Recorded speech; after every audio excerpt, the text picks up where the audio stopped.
Welcome to class work 9.4. This is the final part of this unit, and this unit will be talking about area. Now, to find the area of a triangle, what you guys have learned is this.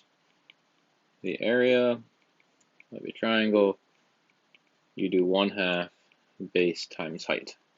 That's what you guys learned for everything. So if I look at this triangle right here, let's apply that. What we're going to do is draw in the height right there. So let's call that H. And then the base we can see here is A. So currently on my formula, I have 1/2. I do have the base, right? I can just write in A. And I also have the height, which is H. But we want to use some trigonometry to make a nicer formula. So imagine you're standing right here. Let's do some trig on the side. Sine of C should equal, and notice how if this is B over here, this should be little b. This should be H over B, which means H should equal B sine C. So let's plug that in right there. And now I have a pretty cool formula. A is equal to 1/2 AB sine C. And that's going to be the first formula we're going to use today. So again, on our notes, let's write area formula. A equals 1/2 AB sine C. And just like the law of cosines, the letters are arbitrary. I mean, we can reassign them as long as they fit the pattern. So I can do 1/2 BC sine A, or I could do 1/2 AC sine B. And all of those are going to work.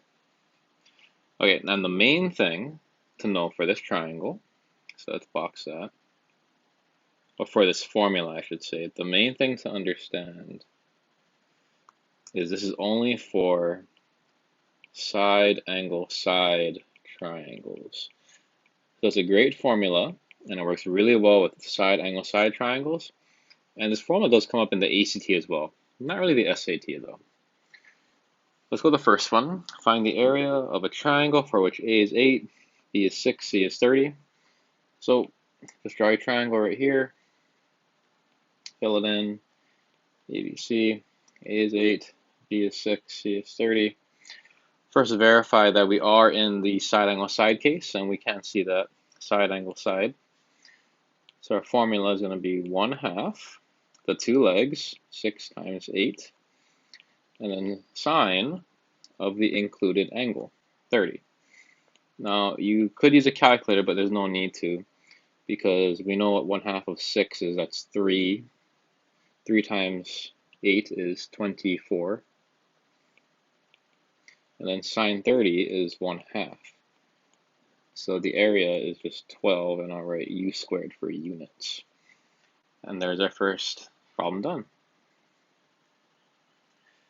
Now the last formula we're going to talk about is going to be called Heron's formula, because notice in this problem it's saying a side-side-side triangle. So if I were to draw this, it says this is 4, this is 5, and that's 7. And that's really all we know. And it said, let's figure out the area of that. So if I asked you, could I do the formula we just learned on this one? We would say no, because there's no angle given. So for this one, we have another formula. This is called Heron's formula.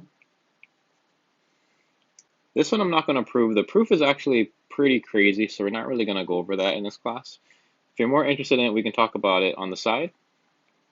But this proof is pretty crazy to show. It's not quite as simple as the others that we've done. And it looks really hard, but applying it's actually not that bad. The only thing you have to know is that this S stands for semi-perimeter. What that would mean is 1/2 the perimeter. So essentially you use this formula if you ever want to find the area of any triangle where you have all 3 legs. So let's try it. I'll rewrite it here. Area is equal to the square root of S, and then you just use S and subtract it from everything. So the first step is obviously we want to find S. So let's add up all the sides. 4 plus 5 plus 7 divided by 2. So that would be 9 plus 7 is 16 over 2, which is 8. So there's our S. And then the best way to show you work for this is going to be plug in S, 8, and then do this part in your head. Just use 8 and subtract it from each leg. So 8 minus 4 is 4. 8 minus 5 is 3. 8 minus 7 is 1. That way you kind of save yourself some writing. And now we work it out.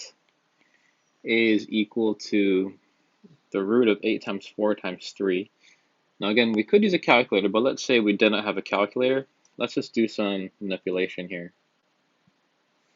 So 8 is 2 times 4, and then that's 4 times 3. Notice how there's two 4's right here. So let's just pull those out. 4 root 6 units squared is our answer. Now the one thing to know about this formula, what's interesting about it is notice there's a root. So it is possible that if you were to try this formula, and let's say we were to try it with these legs, 2, 3, and 5. Let's actually try it. So S is going to be 2 plus 3 plus 5 over 2. So S would equal 5.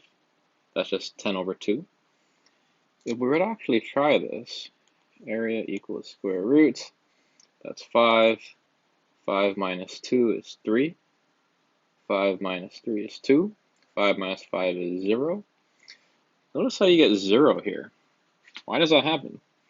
Well, again, that's because if you look at these legs here, these legs are impossible. You can't have a triangle with legs 2, 3, and 5. That's what we talked about last class in the triangle inequality.